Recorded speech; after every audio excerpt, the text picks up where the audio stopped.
बालिका जिसने नीचे कोई वस्त्र धारण नहीं कर रखा है, अपनी आंखों से देखा नहीं गया, मैंने तुरंत, जैसे अभी आप देख रहे हैं वीडियो में कि ऊपरी वस्त्र ही धारण कर रखा है, उसी प्रकार एक ऊपरी वस्त्र धारण कर रखा था। मैंने तुरंत अपना वस्त्र निकालकर उस बालिका को दिया, जिससे उसने अपना शरीर ढका।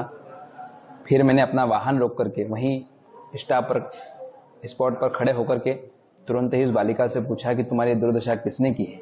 उसकी आंखें पूरी स्वेलिंग से भरी हुई थी, पाँव में पूरी ब्लीडिंग हो रही थी, आंखें उसकी बिल्कुल भरा रही थी, बार बार वह अपने शरीर से लड़खड़ा रही थी।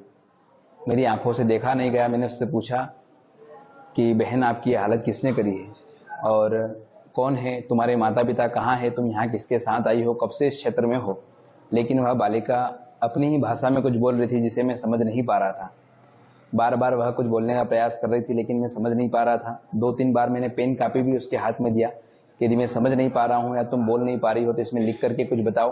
यदि अपने माता पिता का मोबाइल नंबर जानती हो तो मेरे मोबाइल का मैंने कीपैड निकाल करके दिया कि इस पर लगा करके बात करो, या आप पेन डायरी में लिख करके मुझे बताओ। लेकिन वह बालिका उस विषय में मेरी कोई मदद नहीं कर पाई। मैंने उससे पूछा कि बेटा भूख लग रही है, उसने कहा हाँ मुझे भूख लग रही है।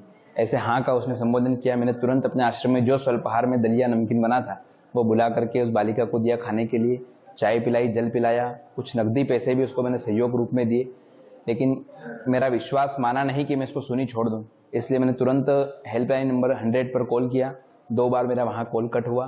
तीसरी बार हमने महाकाल प्रशासन महोदय में कॉल किया, वहाँ से मैं महाकाल थाने का नंबर मिला, महाकाल थाने में कंप्लेंट दर्ज करवाई।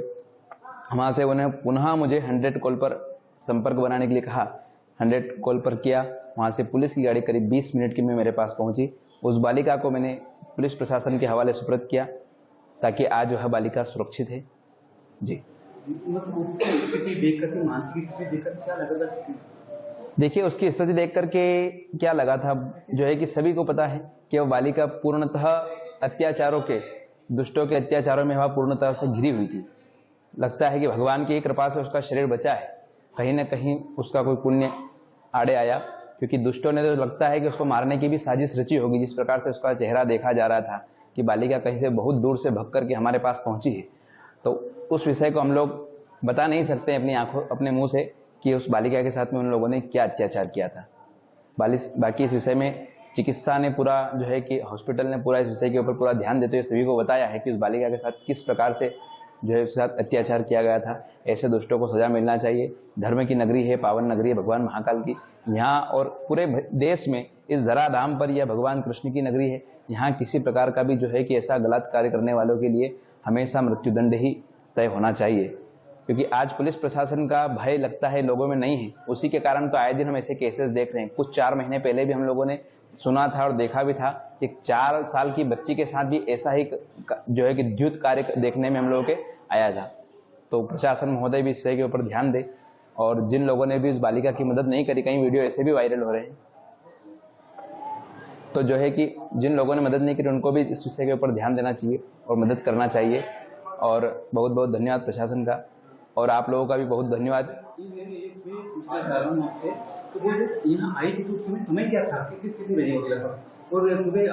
9:26 के समय मैंने उसको देखा था। इस आश्रम का नाम दंडी सेवा आश्रम है। मैं अपने आश्रम से बाहर कहीं जा रहा था इमरजेंसी में, मेरी गेट से 20 फीट की दूरी पर उस बालिका को मैंने उज्जैन की ओर आते हुए देखा।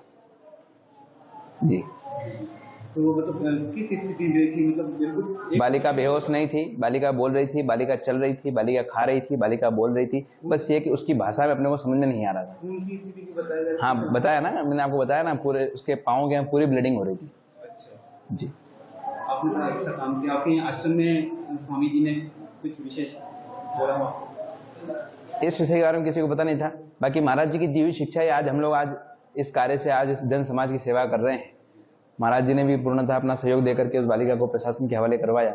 उन्होंने भी अपने स्तर से कॉल किए, और हम लोगों का ये कर्तव्य है कि हम लोगों को ऐसे समय में साथ देना चाहिए।